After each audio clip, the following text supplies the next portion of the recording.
A Constitution for the Newstates of America Review by Dr. Peter David Beater, political economist, author and lecturer, deceased.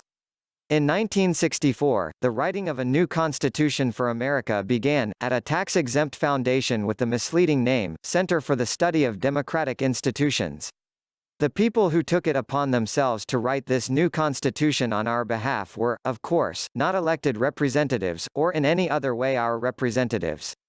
As a tax-exempt foundation, they were able to do political work on what amounts to a subsidy taken from your taxes, but you and I were never asked if we wanted a new constitution written.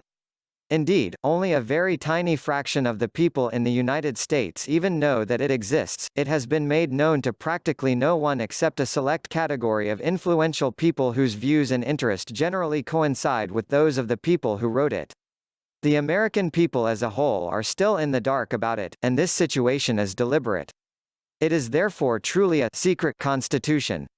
This model constitution took 10 years to write, drawing upon the efforts of more than 100 people. A preliminary version was published in 1970 and given exposure in limited circles. But, in 1974, an essentially final version was quietly published in a book entitled The Emerging Constitution by Rexford G. Tugwell, Harper and Row, $20, the man who directed the formulation of the new Constitution. It is the 40th draft.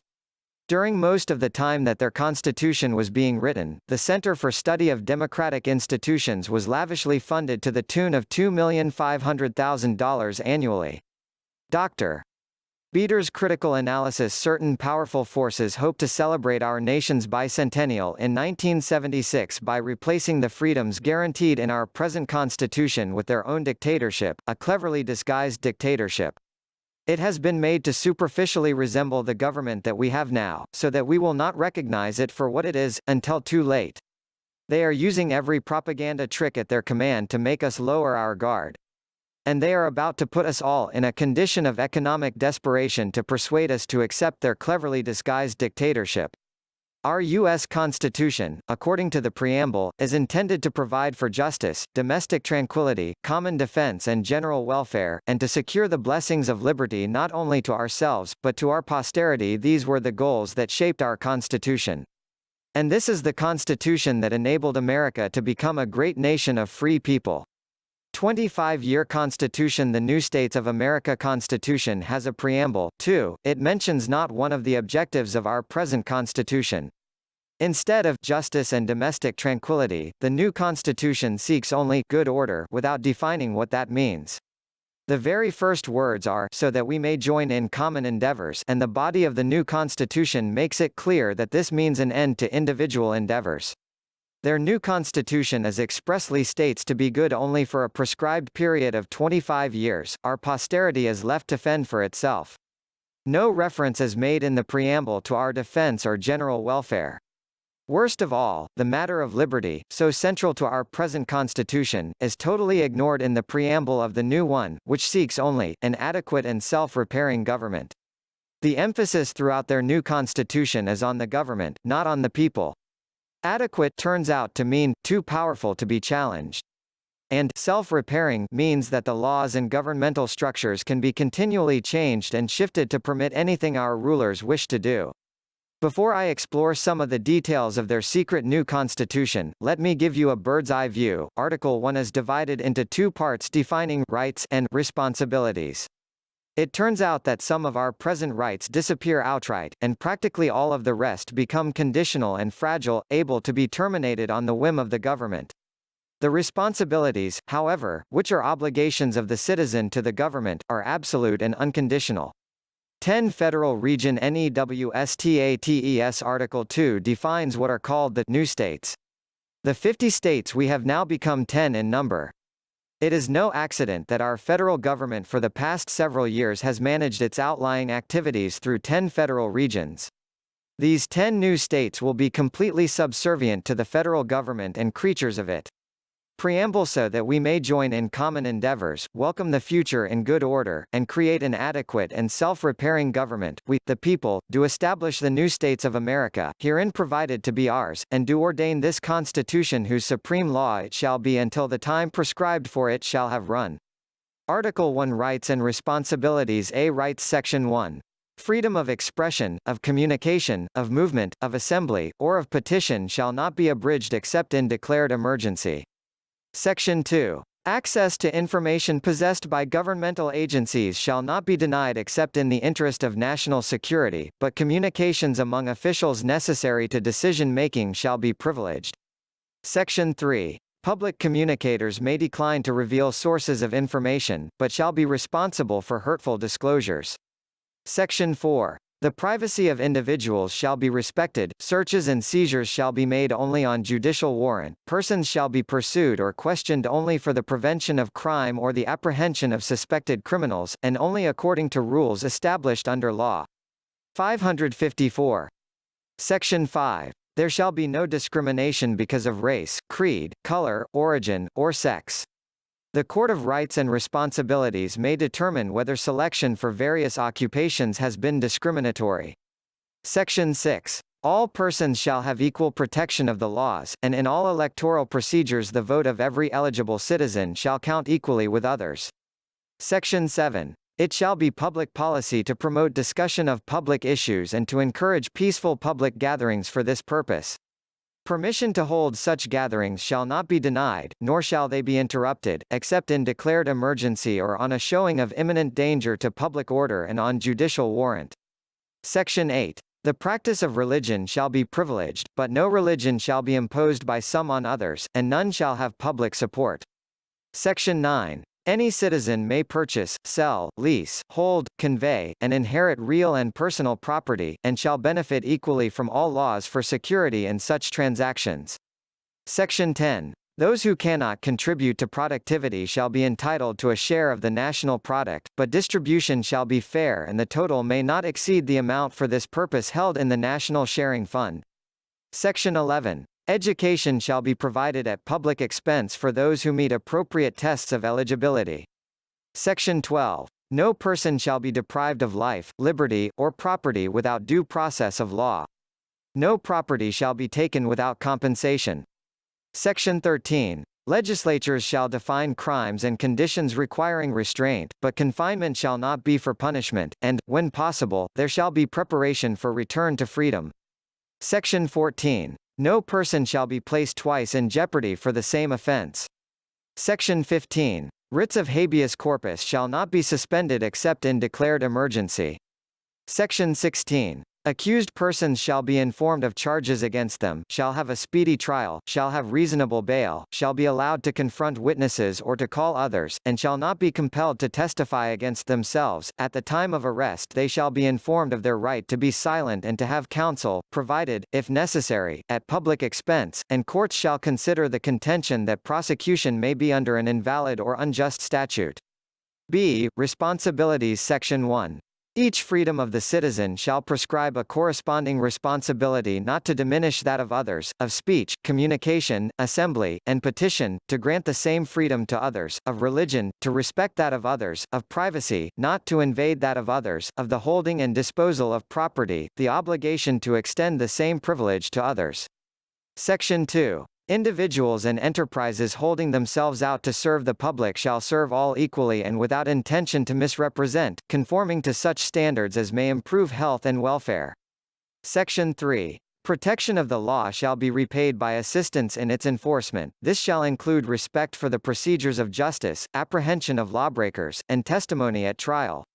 Section 4. Each citizen shall participate in the processes of democracy, assisting in the selection of officials and in the monitoring of their conduct in office. Section 5. Each shall render such services to the nation as may be uniformly required by law, objection by reason of conscience being adjudicated as hereinafter provided, and none shall expect or may receive special privileges unless they be for a public purpose defined by law. Section 6. Each shall pay whatever share of governmental costs is consistent with fairness to all. Section 7. Each shall refuse awards or titles from other nations or their representatives except as they be authorized by law. Section 8. There shall be a responsibility to avoid violence and to keep the peace. For this reason the bearing of arms or the possession of lethal weapons shall be confined to the police, members of the armed forces, and those licensed under law. Section 9. Each shall assist in preserving the endowments of nature and enlarging the inheritance of future generations.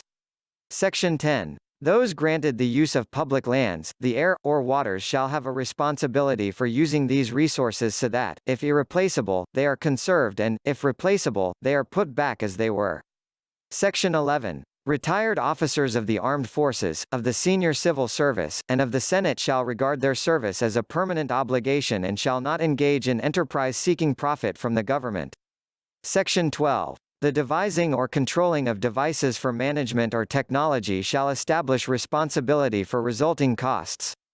Section 13. All rights and responsibilities defined herein shall extend to such associations of citizens as may be authorized by law. Article 2. The Newstates. Section 1. There shall be Newstates, each comprising no less than 5% of the whole population. Existing states may continue and may have the status of new states if the Boundary Commission, hereinafter provided, shall so decide. The Commission shall be guided in its recommendations by the probability of accommodation to the conditions for effective government. States electing by referendum to continue if the Commission recommend otherwise shall nevertheless accept all new state obligations.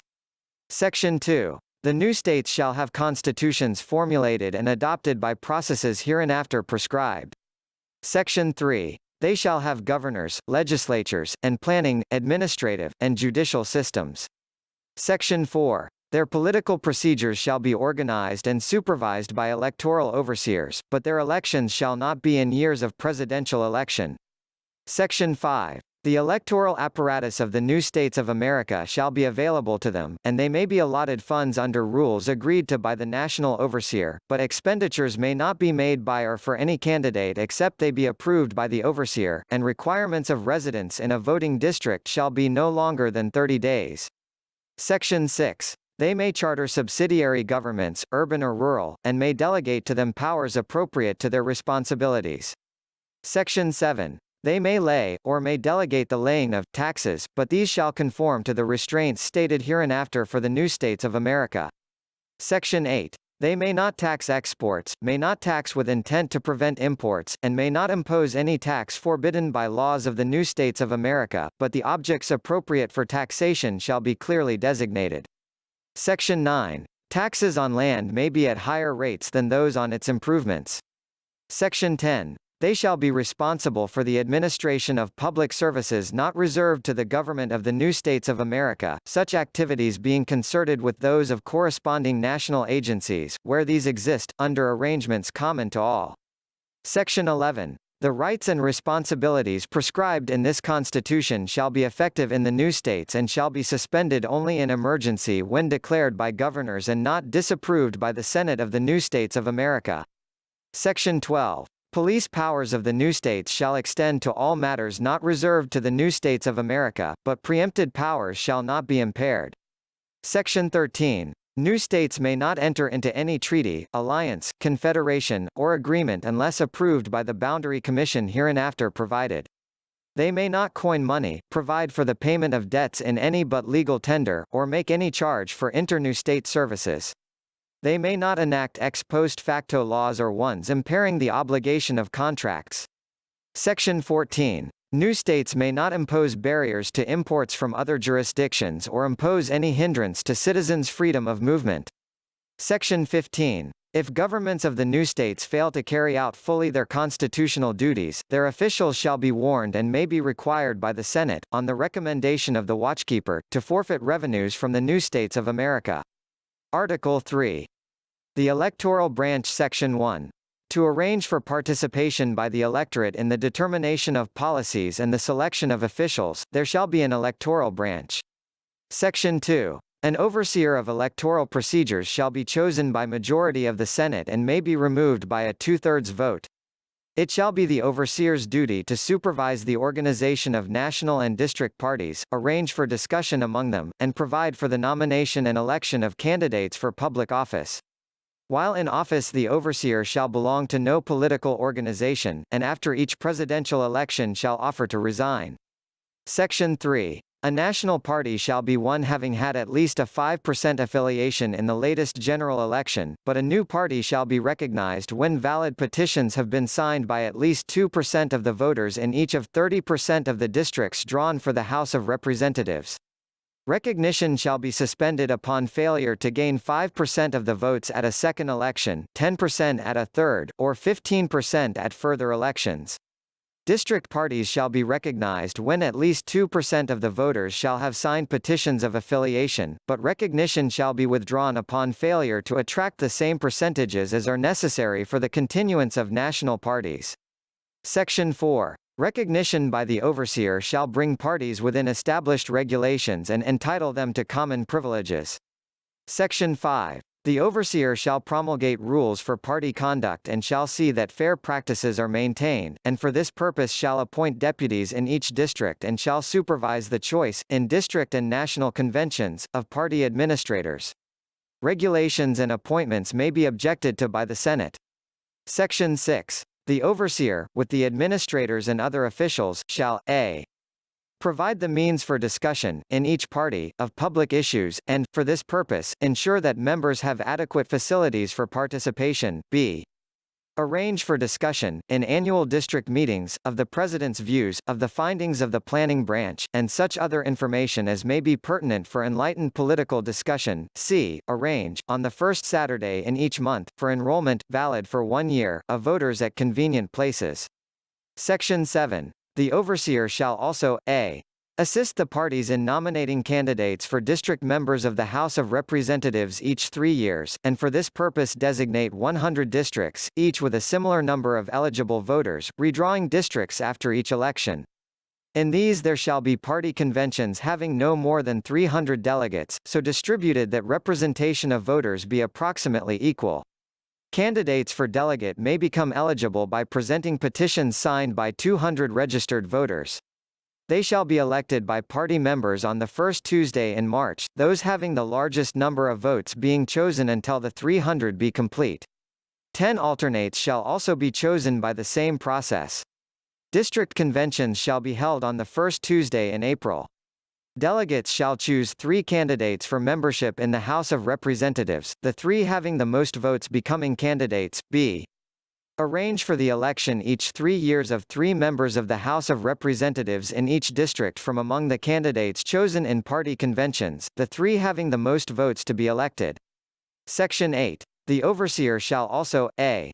arrange for national conventions to meet 9 years after previous presidential elections, with an equal number of delegates from each district, the whole number not to exceed 1,000. Candidates for delegates shall be eligible when petitions signed by 500 registered voters have been filed. Those with the most votes, together with 2 alternates, being those next in number of votes, shall be chosen in each district, b.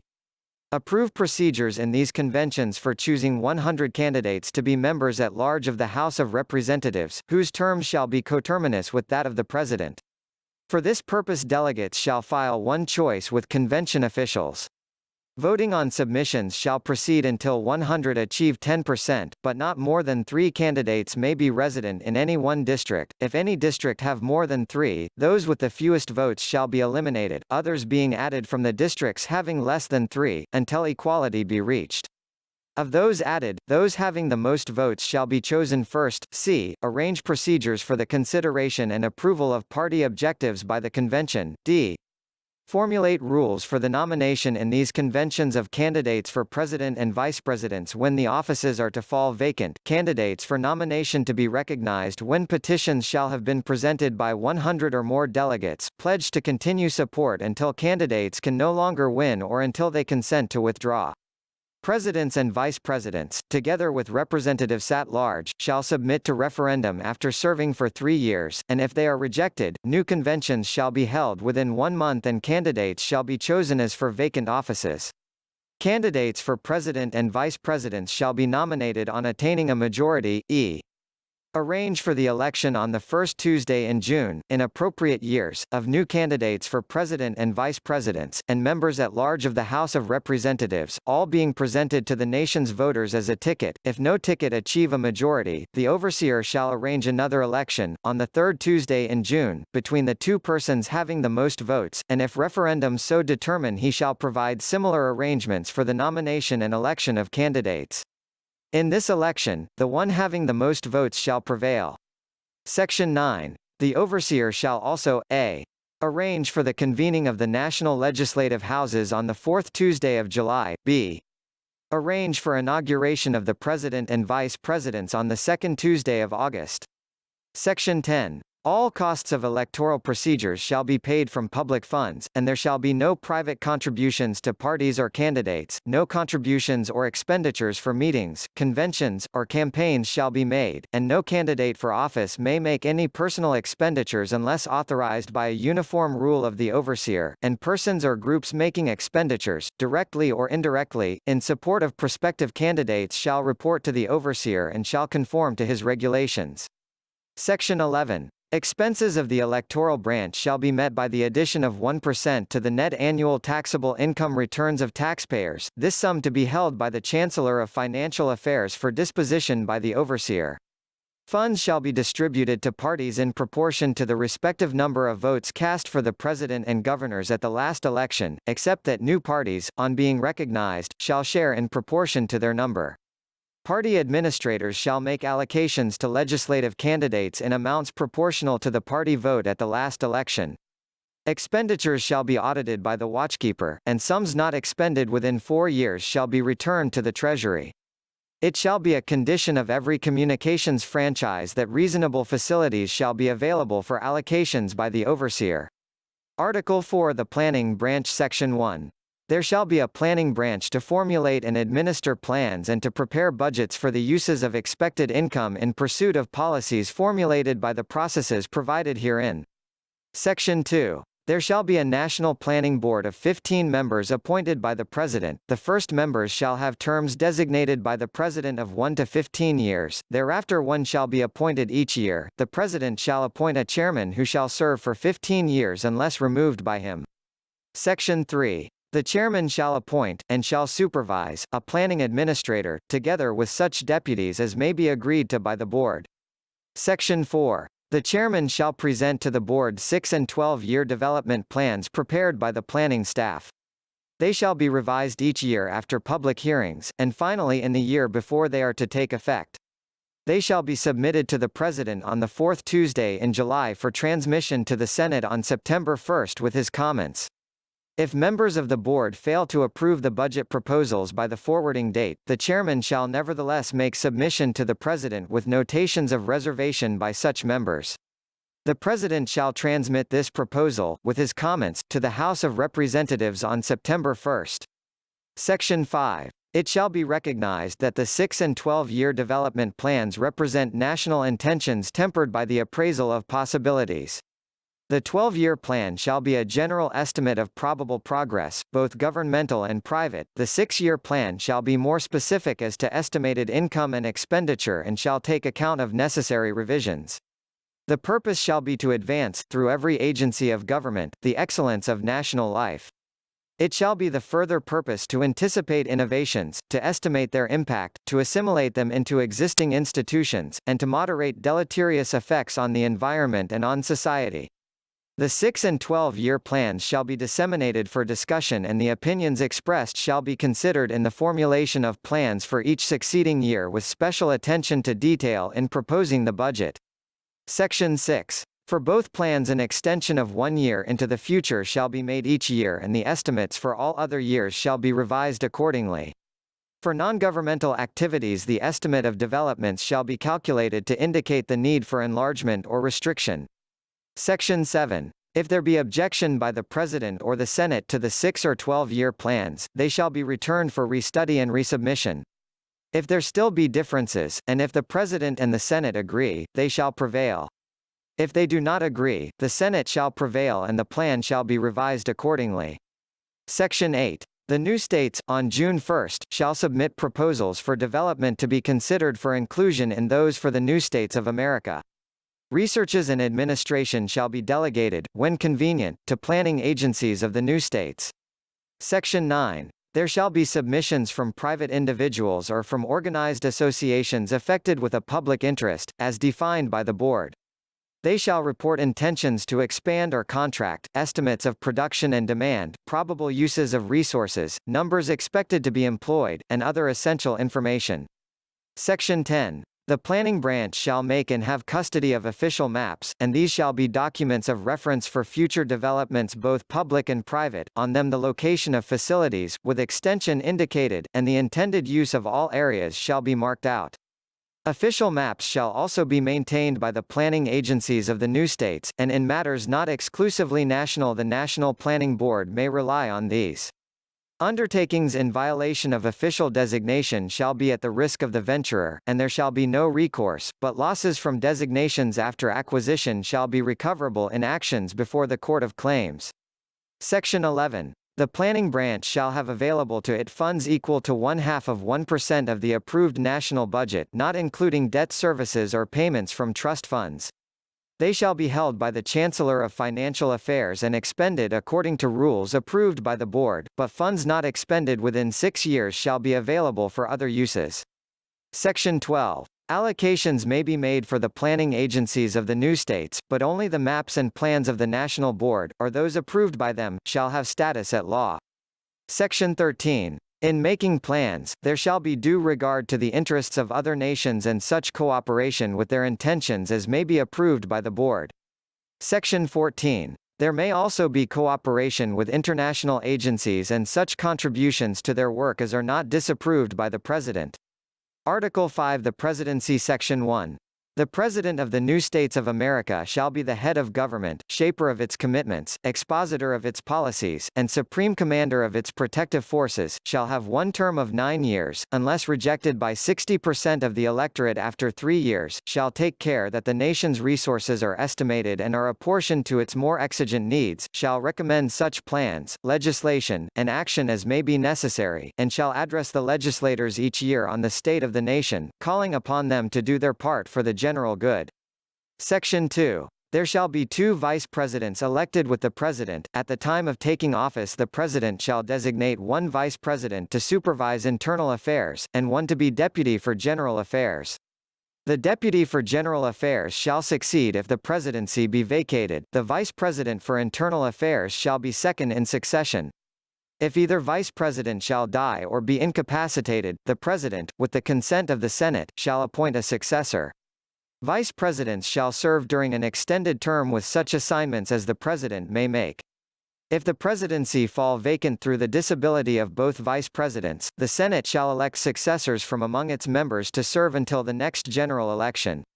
With the vice presidents and other officials the President shall see to it that the laws are faithfully executed and shall pay attention to the findings and recommendations of the Planning Board, the National Regulatory Board, and the Watchkeeper in formulating national policies. Section 3. Responsible to the Vice President for General Affairs there shall be Chancellors of External, Financial, Legal, and Military Affairs. The Chancellor of External Affairs shall assist in conducting relations with other nations. The Chancellor of Financial Affairs shall supervise the nation's financial and monetary systems, regulating its capital markets and credit-issuing institutions as they may be established by law, and this shall include lending institutions for operations in other nations or in cooperation with them, except that treaties may determine their purposes and standards. The Chancellor of Legal Affairs shall advise governmental agencies and represent them before the courts.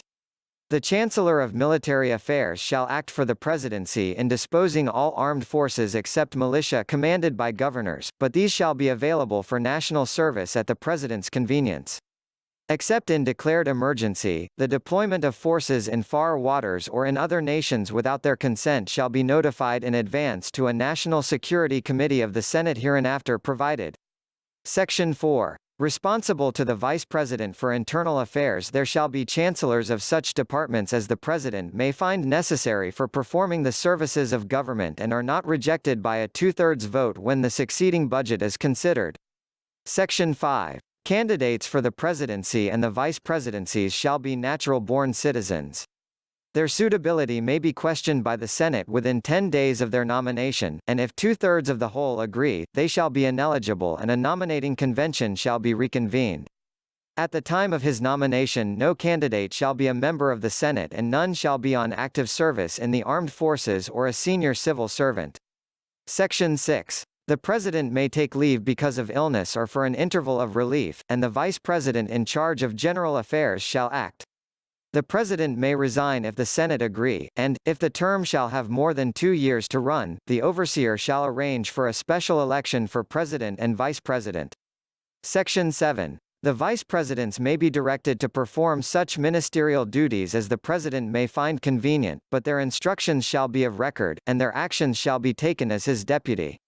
Section 8. Incapacitation may be established without concurrence of the President by a 3/4 vote of the Senate, whereupon a successor shall become acting President until the disability be declared, by a similar vote, to be ended or to have become permanent. Similarly, the other Vice President shall succeed if a predecessor die or be disabled. Special elections, in these contingencies, may be required by the Senate. Acting presidents may appoint deputies, unless the Senate object, to assume their duties until the next election. Section 9. The vice presidents, together with such other officials as the president may designate from time to time, may constitute a cabinet or council, but this shall not include officials of other branches. Section 10. Treaties or agreements with other nations, negotiated under the President's authority, shall be in effect unless objected to by a majority of the Senate within 90 days. If they are objected to, the President may resubmit and the Senate reconsider. If a majority still object, the Senate shall prevail. Section 11. All officers, except those of other branches, shall be appointed and may be removed by the President. A majority of the Senate may object to appointments within 60 days, and alternative candidates shall be offered until it agrees. Section 12. The President shall notify the Planning Board and the House of Representatives, on the fourth Tuesday in June, what the maximum allowable expenditures for the ensuing fiscal year shall be. The President may determine to make expenditures less than provided in appropriations, but, except in declared emergency, none shall be made in excess of appropriations. Reduction shall be because of changes in requirements and shall not be such as to impair the integrity of budgetary procedures. Section 13. There shall be a public custodian, appointed by the President and removable by him, who shall have charge of properties belonging to the government, but not allocated to specific agencies, who shall administer common public services, shall have charge of building construction and rentals, and shall have such other duties as may be designated by the President or the designated Vice Presidents. Section 14. There shall be an intendant responsible to the President who shall supervise offices for intelligence and investigation, also an office of emergency organization with the duty of providing plans and procedures for such contingencies as can be anticipated. The intendant shall also charter non-profit corporations or foundations, unless the President shall object, determined by him to be for useful public purposes. Such corporations shall be exempt from taxation but shall conduct no profit-making enterprises. Section 15. The intendant shall also be a counselor for the coordination of scientific and cultural experiments, and for studies within the government and elsewhere, and for this purpose shall employ such assistance as may be found necessary. Section 16. Offices for other purposes may be established and may be discontinued by presidential order within the funds allocated in the procedures of appropriation. Article 6. The Legislative Branch, the Senate and the House of Representatives, A. The Senate. Section 1. There shall be a Senate with membership as follows, if they so desire: former presidents, vice presidents, principal justices, overseers, chairmen of the planning and regulatory boards, governors having had more than 7 years' service, and unsuccessful candidates for the presidency and vice presidency who have received at least 30% of the vote. To be appointed by the President, 3 persons who have been chancellors, 2 officials from the civil services, 2 officials from the diplomatic services, 2 senior military officers, also 1 person from a panel of 3, elected in a process approved by the overseer, by each of 12 such groups or associations as the President may recognize from time to time to be nationally representative, but none shall be a political or religious group. No individual selected shall have been paid by any private interest to influence government, and any association objected to by the Senate shall not be recognized. Similarly, to be appointed by the principal justice, 2 persons distinguished in public law and 2 former members of the high courts or the judicial council. Also, to be elected by the House of Representatives, 3 members who have served 6 or more years. Vacancies shall be filled as they occur. Section 2. Membership shall continue for life, except that absences not provided for by rule shall constitute retirement, and that senators may retire voluntarily. Section 3. The Senate shall elect as presiding officer a convener who shall serve for 2 years, when his further service may be discontinued by a majority vote. Other officers, including a deputy, shall be appointed by the convener unless the Senate shall object. Section 4. The Senate shall meet each year on the second Tuesday in July and shall be in continuous session, but may adjourn to the call of the convener. A quorum shall be more than 3/5 of the whole membership. Section 5. The Senate shall consider, and return within 30 days, all measures approved by the House of Representatives except the annual budget. Approval or disapproval shall be by a majority vote of those present. Objection shall stand unless the House of Representatives shall overcome it by a majority vote +1. If no return be made, approval by the House of Representatives shall be final. For consideration of laws passed by the House of Representatives or for other purposes, the convener may appoint appropriate committees. Section 6. The Senate may ask advice from the principal justice concerning the constitutionality of measures before it, and if this be done, the time for return to the House of Representatives may extend to 90 days. Section 7. If requested, the Senate may advise the President on matters of public interest, or, if not requested, by resolution approved by 2/3 of those present. There shall be a special duty to note expressions of concern during party conventions and commitments made during campaigns, and if these be neglected, to remind the President and the House of Representatives that these undertakings are to be considered. Section 8. In time of present or prospective danger caused by cataclysm, by attack, or by insurrection, the Senate may declare a national emergency and may authorize the President to take appropriate action. If the Senate be dispersed, and no quorum available, the President may proclaim the emergency, and may terminate it unless the Senate shall have acted. If the President be not available, and the circumstances extreme, the senior serving member of the presidential succession may act until a quorum assembles. Section 9. The Senate may also define and declare a limited emergency in time of prospective danger, or of local or regional disaster, or if an extraordinary advantage be anticipated. It shall be considered by the House of Representatives within 3 days and, unless disapproved, may extend for a designated period and for a limited area before renewal. Extraordinary expenditures during emergency may be approved, without regard to usual budget procedures, by the House of Representatives with the concurrence of the President. Section 10. The Senate, at the beginning of each session, shall select 3 of its members to constitute a National Security Committee to be consulted by the President in emergencies requiring the deployment of the armed forces abroad. If the committee dissent from the President's proposal, it shall report to the Senate, whose decision shall be final. Section 11. The Senate shall elect, or may remove, a national watchkeeper, and shall oversee, through a standing committee, a watchkeeping service conducted according to rules formulated for their approval.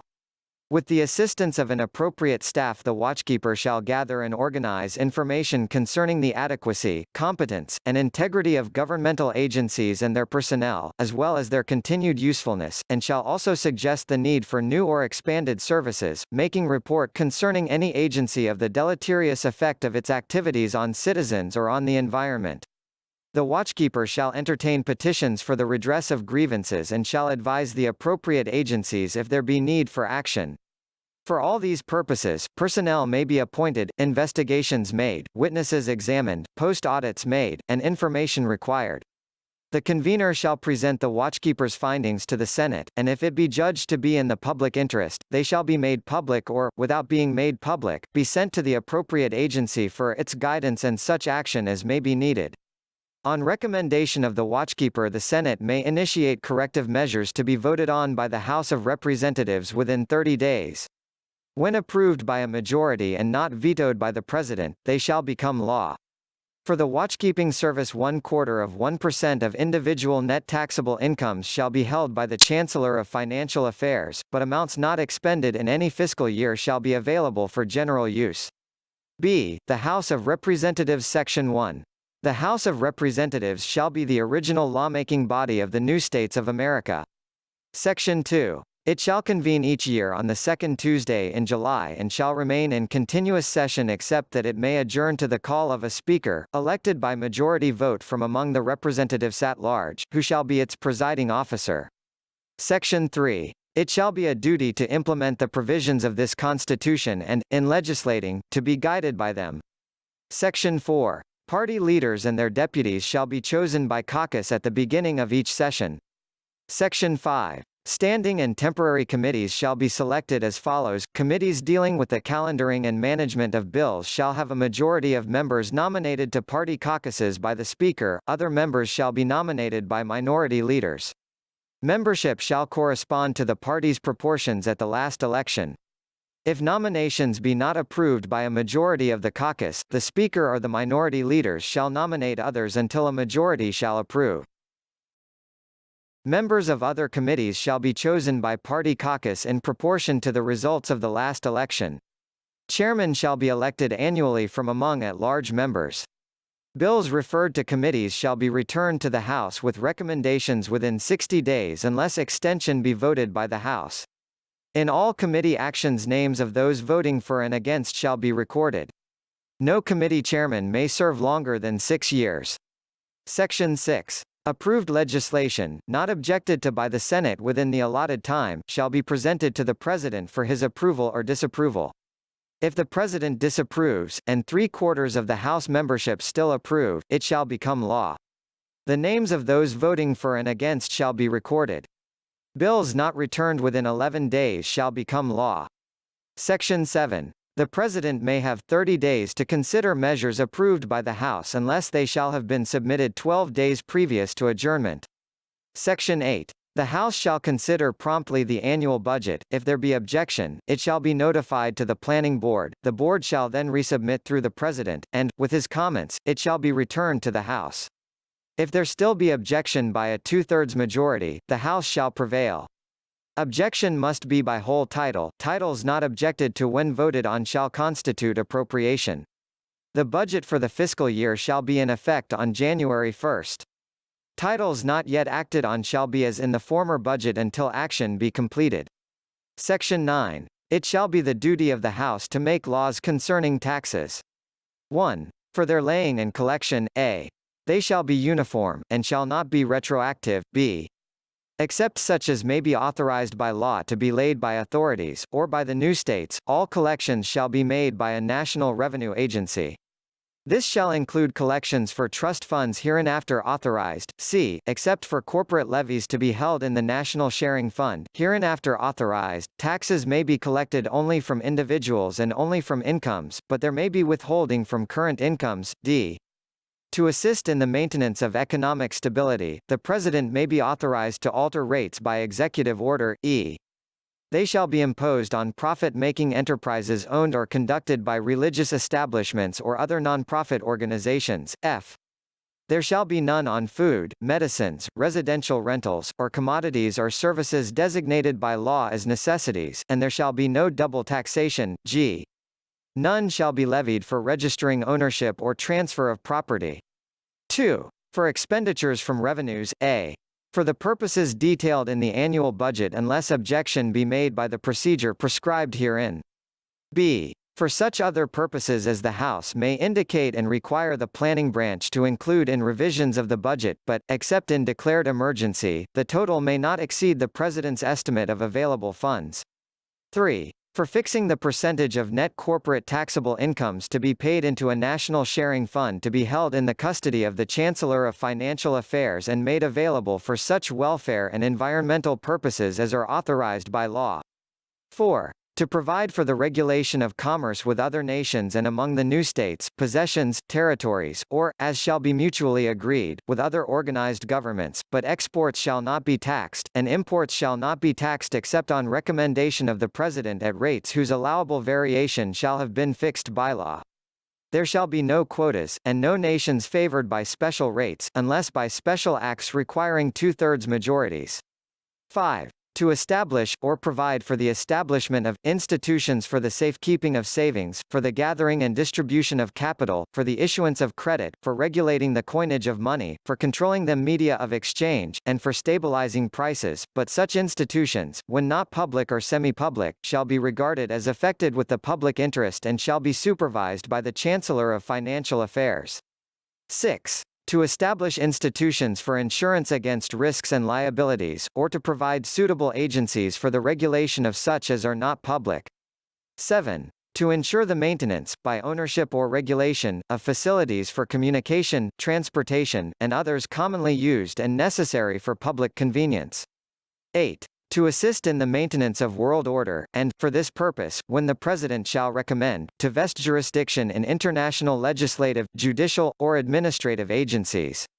9. To develop with other peoples, and for the benefit of all, the resources of space, of other bodies in the universe, and of the seas beyond 12 miles from low water shores unless treaties shall provide other limits. 10. To assist other peoples who have not attained satisfactory levels of well-being, to delegate the administration of funds for assistance, whenever possible, to international agencies, and to invest in or contribute to the furthering of development in other parts of the world. 11. To assure, or to assist in assuring, adequate and equal facilities for education, for training in occupations citizens may be fitted to pursue, and to re-educate or retrain those whose occupations may become obsolete. 12. To establish or to assist institutions devoted to higher education, to research, or to technical training. 13. To establish and maintain, or assist in maintaining, libraries, archives, monuments, and other places of historic interest. 14. To assist in the advancement of sciences and technologies, and to encourage cultural activities. 15. To conserve natural resources by purchase, by withdrawal from use, or by regulation, to provide, or to assist in providing, facilities for recreation, to establish and maintain parks, forests, wilderness areas, wetlands, and prairies, to improve streams and other waters, to ensure the purity of air and water, to control the erosion of soils, and to provide for all else necessary for the protection and common use of the national heritage. 16. To acquire property and improvements for public use at costs to be fixed, if necessary, by the Court of Claims. 17. To prevent the stoppage or hindrance of governmental procedures, or of other activities affected with a public interest as defined by law, by reason of disputes between employers and employees, or for other reasons, and for this purpose to provide for conclusive arbitration if adequate provision for collective bargaining fail. From such finding there may be appeal to the Court of Arbitration Review, but such proceedings may not stay the acceptance of findings. 18. To support an adequate civil service for the performance of such duties as may be designated by administrators, and for this purpose to refrain from interference with the processes of appointment or placement, asking advice or testimony before committees only with the consent of appropriate superiors. 19. To provide for the maintenance of armed forces. 20. To enact such measures as will assist families in making adjustment to future conditions, using estimates concerning population and resources made by the Planning Board. 21. To vote within 90 days on such measures as the President may designate as urgent. Article 7. The Regulatory Branch. Section 1. There shall be a regulatory branch, and there shall be a national regulator chosen by majority vote of the Senate and removable by a two-thirds vote of that body. His term shall be 7 years, and he shall preside over a national regulatory board. Together they shall make and administer rules for the conduct of all economic enterprises. The regulatory branch shall have such agencies as the board may find necessary and are not disapproved by law. Section 2. The regulatory board shall consist of 17 members recommended to the Senate by the regulator. Unless rejected by majority vote, they shall act with the regulator as a lawmaking body for industry. They shall initially have terms of 1 or 17 years, one being replaced each year and serving for 17 years. They shall be compensated and shall have no other occupation. Section 3. Under procedures approved by the board, the regulator shall charter all corporations or enterprises except those exempted because of 6C or other characteristics, or those supervised by the Chancellor of Financial Affairs, or by the Intendant, or those whose activities are confined to one new state. Charters shall describe proposed activities, and departure from these shall require amendment on penalty of revocation. For this purpose there shall be investigation and enforcement services under the direction of the regulator. Section 4. Chartered enterprises in similar industries or occupations may organize joint authorities. These may formulate among themselves codes to ensure fair competition, meet external costs, set standards for quality and service, expand trade, increase production, eliminate waste, and assist in standardization. Authorities may maintain for common use services for research and communication, but membership shall be open to all eligible enterprises. Non-members shall be required to maintain the same standards as those prescribed for members. Section 5. Authorities shall have governing committees of 5, 2 being appointed by the regulator to represent the public. They shall serve as he may determine, they shall be compensated, and he shall take care that there be no conflicts of interest. The board may approve or prescribe rules for the distribution of profits to stockholders, allowable amounts of working capital, and reserves. Costing and all other practices affecting the public interest shall be monitored. All codes shall be subject to review by the regulator with his board. Section 6. Member enterprises of an authority shall be exempt from other regulation. Section 7. The regulator, with his board, shall fix standards and procedures for mergers of enterprises or the acquisition of some by others, and these shall be in effect unless rejected by the Court of Administrative Settlements. The purpose shall be to encourage adaptation to change and to further approved intentions for the nation. Section 8. The charters of enterprises may be revoked and authorities may be dissolved by the regulator, with the concurrence of the board, if they restrict the production of goods and services, or controls of their prices, also if external costs are not assessed to their originators or if the ecological impacts of their operations are deleterious. Section 9. Operations extending abroad shall conform to policies notified to the regulator by the President, and he shall restrict or control such activities as appear to injure the national interest. Section 10. The regulator shall make rules for and shall supervise marketplaces for goods and services, but this shall not include security exchanges regulated by the Chancellor of Financial Affairs. Section 11. Designation of enterprises affected with a public interest, rules for conduct of enterprises and of their authorities, and other actions of the regulator or of the board may be appealed to the Court of Administrative Settlements, whose judgments shall be informed by the intention to establish fairness to consumer and competitors and stability in economic affairs. Section 12. Responsible also to the regulator, there shall be an operations commission appointed by the regulator, unless the Senate object, for the supervision of enterprises owned in whole or in part by government. The commission shall choose its chairman, and he shall be the executive head of a supervisory staff. He may require reports, conduct investigations, and make rules and recommendations concerning surpluses or deficits, the absorption of external costs, standards of service, and rates or prices charged for services or goods. Each enterprise shall have a director, chosen and removable by the Commission, and he shall conduct its affairs in accordance with standards fixed by the Commission. Article 8. The Judicial Branch. Section 1. There shall be a principal justice of the Newstates of America, a judicial council, and a judicial assembly.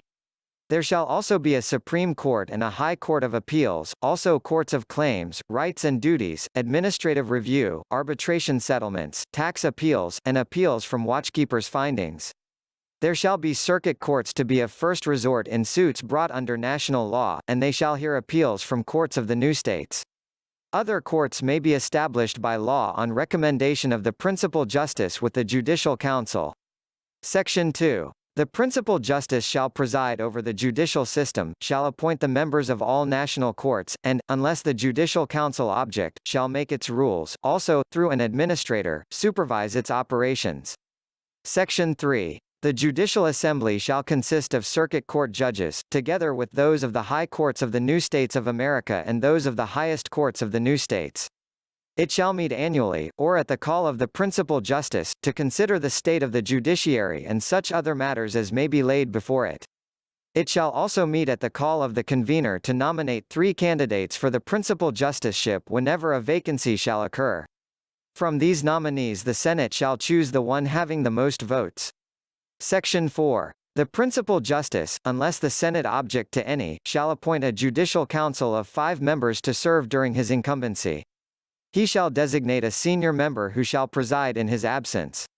It shall be the duty of the council, under the direction of the principal justice, to study the courts in operation, to prepare codes of ethics to be observed by members, and to suggest changes in procedure. The council may ask the advice of the judicial assembly. It shall also be a duty of the council, as hereinafter provided, to suggest constitutional amendments when they appear to be necessary, and it shall also draft revisions if they shall be required. Further, it shall examine, and from time to time cause to be revised, civil and criminal codes. These, when approved by the judicial assembly, shall be in effect throughout the nation. Section 5. The principal justice shall have a term of 11 years, but if at any time the incumbent resign to be disabled from continuing in office, as may be determined by the Senate, replacement shall be by the senior member of the Judicial Council until a new selection be made. After 6 years the Assembly may provide, by a 2/3 vote, for discontinuance in office, and a successor shall then be chosen. Section 6. The principal justice may suspend members of any court for incapacity or violation of rules, and the separation shall be final if a majority of the council agree. For each court the principal justice shall, from time to time, appoint a member who shall preside.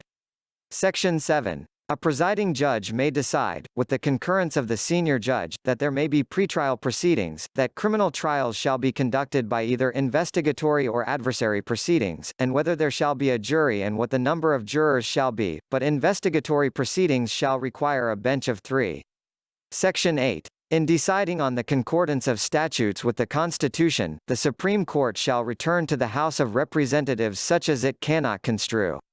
If the House fails to make return within 90 days the court may interpret. Section 9. The principal justice, or the President, may grant pardons or reprieves. Section 10. The High Courts shall have 13 members, but 9 members, chosen by their senior justices from time to time, shall constitute a court. The justices on leave shall be subject to recall. Other courts shall have 9 members, but 7, chosen by their seniors, shall constitute a court.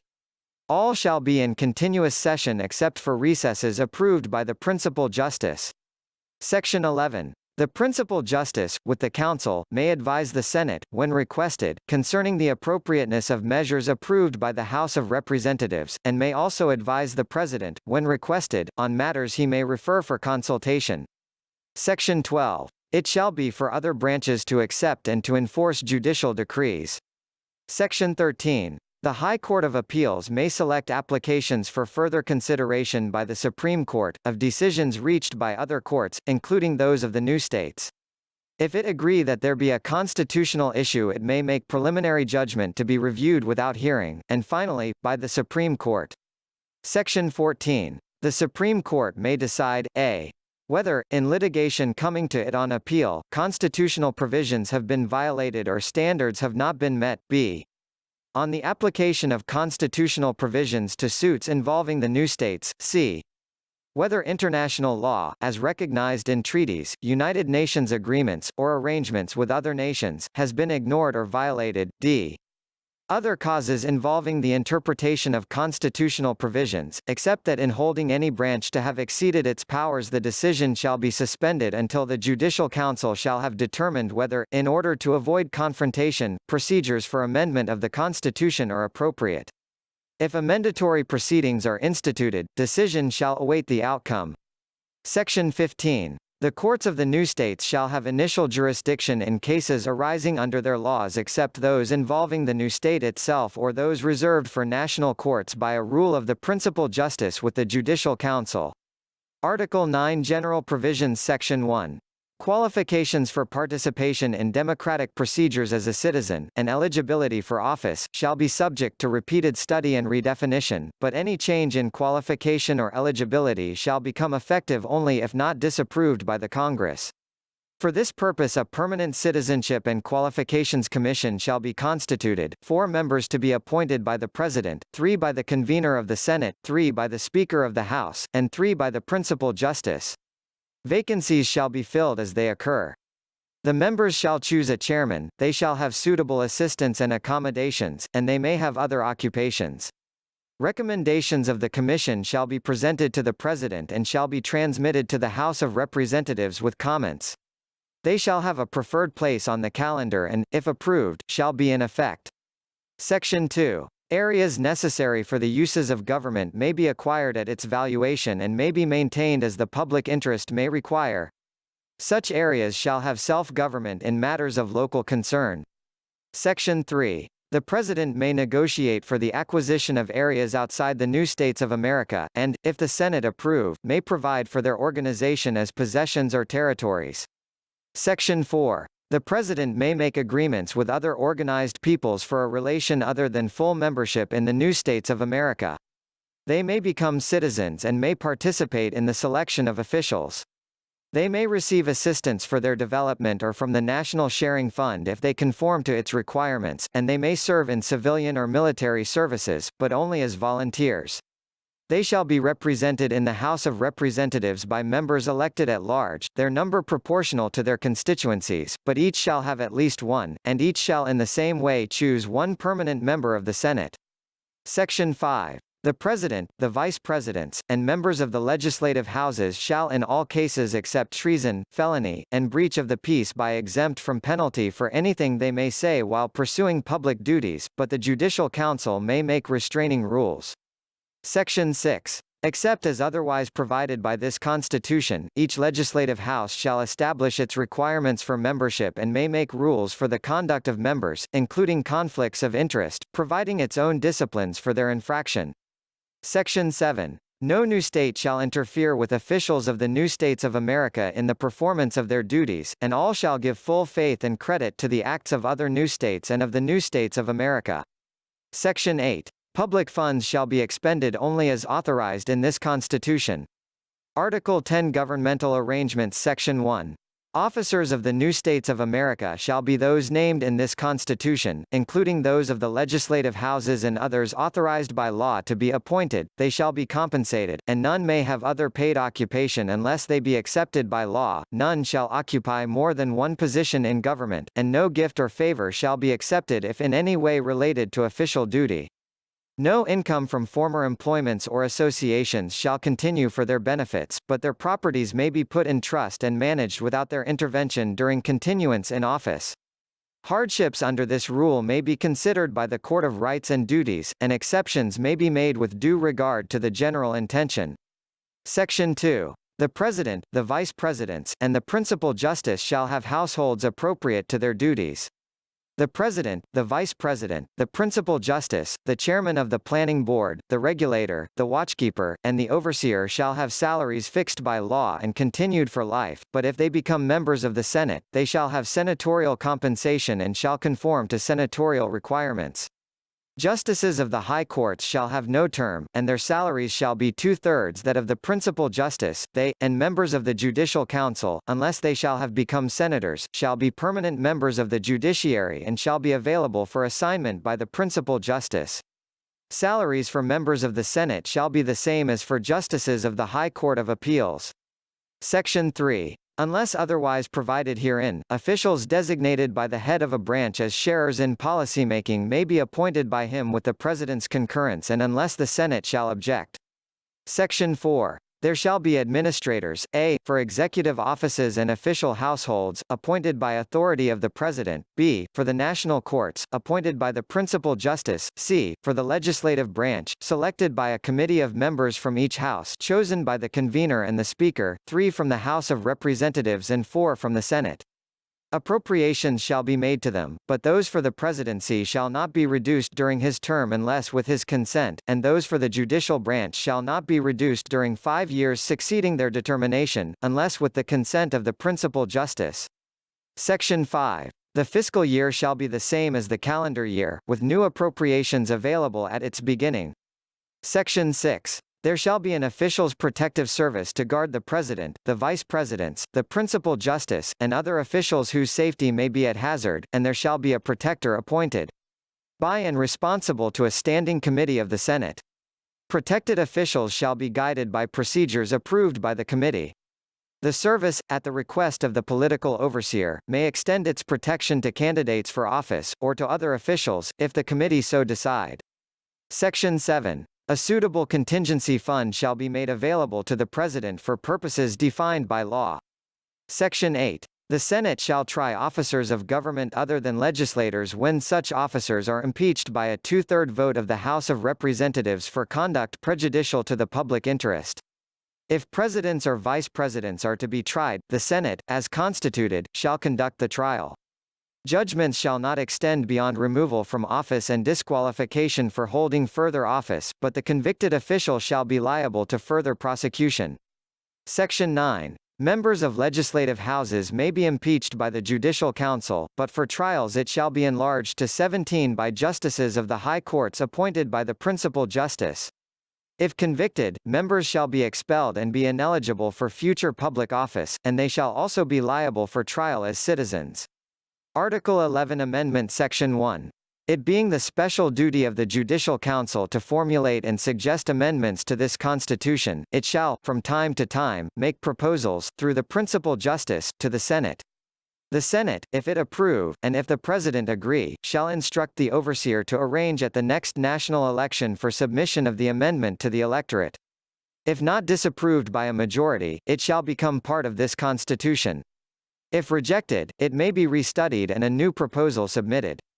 It shall be the purpose of the amending procedure to correct deficiencies in the Constitution, to extend it when new responsibilities require, and to make government responsible to needs of the people, making use of advances in managerial competence and establishing security and stability, also to preclude changes in the Constitution resulting from interpretation. Section 2. When this Constitution shall have been in effect for 25 years, the overseer shall ask, by referendum, whether a new Constitution shall be prepared. If a majority so decide, the Council, making use of such advice as may be available, and consulting those who have made complaint, shall prepare a new draft for submission at the next election. If not disapproved by a majority, it shall be in effect. If disapproved, it shall be redrafted and resubmitted with such changes as may be then appropriate to the circumstances, and it shall be submitted to the voters at the following election. If not disapproved by a majority, it shall be in effect. If disapproved, it shall be restudied and resubmitted. Article 12 Transition.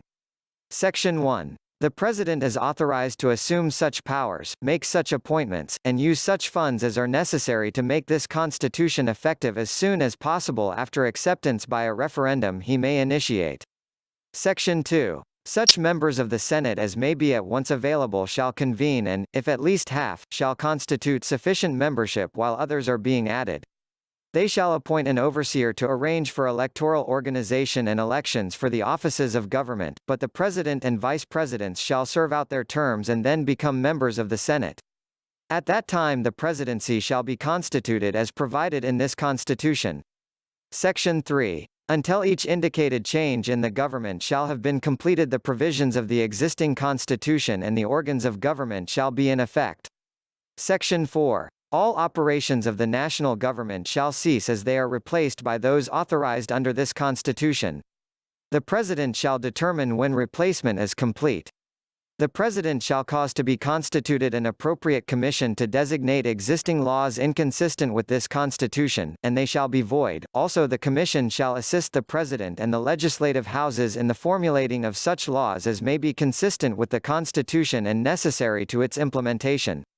Section 5. For establishing new states' boundaries, a commission of 13, appointed by the President, shall make recommendations within 1 year. For this purpose the members may take advice and commission studies concerning resources, population, transportation, communication, economic and social arrangements, and such other conditions as may be significant. The President shall transmit the Commission's report to the Senate. After entertaining, if convenient, petitions for revision, the Senate shall report whether the recommendations are satisfactory, but the President shall decide whether they shall be accepted or shall be returned for revision. Existing states shall not be divided unless metropolitan areas extending over more than one state are to be included in one new state, or unless other compelling circumstances exist, and each new state shall possess harmonious regional characteristics. The Commission shall continue while the new states make adjustments among themselves and shall have jurisdiction in disputes arising among them. Section 6. Constitution of the new states shall be established as arranged by the Judicial Council and the Principal Justice. These procedures shall be as follows: constitutions shall be drafted by the highest courts of the new states. There shall then be a convention of 100 delegates chosen in special elections in a procedure approved by the overseer. If the constitution be not rejected, it shall be in effect and the government shall be constituted. If it be rejected, the principal justice, advised by the Judicial Council, shall promulgate a constitution and initiate revisions to be submitted for approval at a time he shall appoint. If it again be rejected, he shall promulgate another, taking account of objections, and it shall be in effect. A constitution, once in effect, shall be valid for 25 years as herein provided.